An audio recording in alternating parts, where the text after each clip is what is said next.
Now, again, I want to talk about the place of waiting.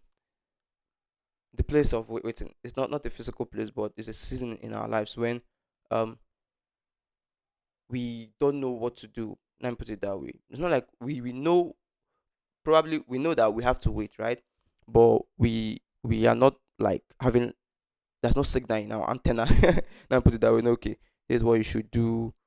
Go back, go like this. No, like specific instruction, but we know deep down in our heart that we have to wait.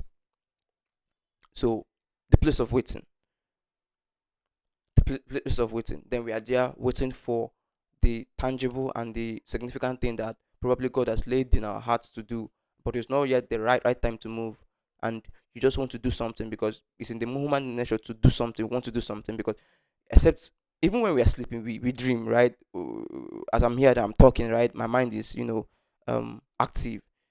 I don't think there's a point in our life when your mind is blank. Yeah, you might be thinking of something, maybe something, yeah, at the back of. Sometimes you do multiple things at the same time. Yeah, your consciousness is present doing something, and your subconscious is doing something else, and you're thinking about something else at the back of your head.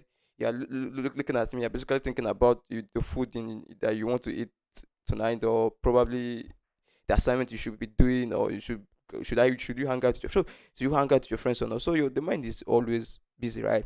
So, but that place of waiting, and that is why we the place of waiting is not fun, because you have to wait. But for me, it is one of the attributes of real children of God that they learn to wait on God. They have to wait on God because it's not so something they want to do, but it shows obedience and faith. Obedience and faith that God asked me to wait, and so I will wait. So it's a way of encouraging you that it might not be where you want to be, and you don't know when it will end. It looks far, or your mind is giving you the notion of, I've waited too long. How long am I to wait? Maybe it's too far, and you have been tempted to do something else. So what I'm saying is, don't do that thing. Don't do something else. Keep waiting. It might take long. I don't know how long it will take, long, short, but when you are done waiting, you'll be glad that you did. So think about the future. Think about the glory of the end after you're done waiting. You'll be glad that you did. So this video is a way of me encouraging you that the place of waiting doesn't last long, but you should do it. And God will strengthen you. Whenever you feel weary of, should I wait or should I not wait, go back to God. The one that you believe that asks you to wait or wants you to wait, go back to Him. Even though you are not sure whether you should wait, but deep down in your heart, your conscience is at peace. You feel it that your conscience is at peace, that you ought to be waiting. Go back to God, right? Go back to God and pray about it. Pray long about it. Pray. I don't know how long you want to pray, but make sure you pray about it, and you are satisfied that, yeah, I'm supposed to wait, and you should wait. I'm telling you now, you should wait, because in the end you'll be glad that you did, and God will rekindle your heart, will refresh you. Will remind you again. Will remind you. We fill your conscience with the feeling that you ought to wait. Will makes you, re-energizes you, and for the work ahead, and he'll feed you once more. Because in that place of waiting, it's not like you're not doing anything or nothing is happening. A lot is happening that probably you might not be seeing, but a lot is happening, and you must have to wait to the end. Example is the story of Joseph. He got this dream from God, this glorious dream, and bam, what happened? He was he was he was taken to as a slave to Egypt. He got the dream, things began to go real bad. Now, it might be you that you've gotten this vision from God, and you made a step. Maybe you told people about it. That's the problem. You tell people about it, a lot of discouragement, a lot of war, a lot of things that you never imagined in your life, right? A lot of battles you don't expect, and probably you are not even ready for them, and drags you, right? Just like Joseph, you begin to feel like you're a slave in Egypt, like you're in a hard place, you're in a very, very difficult place, in a place of shame, in a place of disgrace, and suddenly you have a little, like, success, a little victory, like, yeah, it's time, bam, you are back to the prison. You're back to the prison, just like, yeah, you're back to the prison. You wait, and probably the prison takes a lot of time. I'm telling you, I feel so. You begin to be discouraged, begin to regret your actions, Like, why am I here? I was somewhere before. Like, I was in a better place before. Why am I here? Why am I here? And I'm telling you, just as Joseph waited long, right? And when he saw a way out, when he interpreted the dreams of those two prisoners of Pharaoh, one made it back to the throne, and he said, Remember me, remind me to Pharaoh, like this, give me the connect, let me leave this place. I don't want to be here." And you trusted this person to, you know, to to do the trick that will take you out of that prison, and you have so much faith.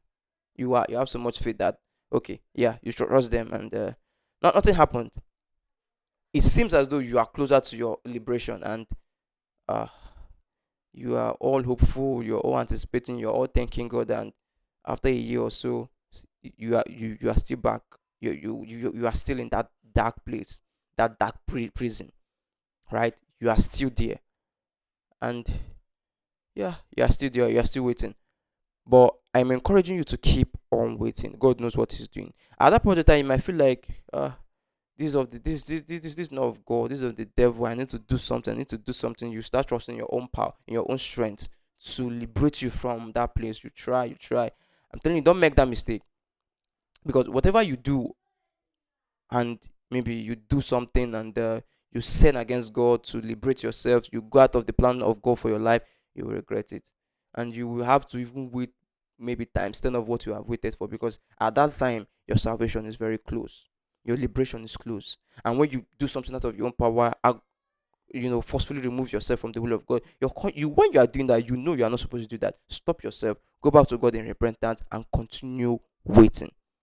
That is it. When you wait that long and God will finally liberate you, you will be so relieved, and you'll be happy that you waited.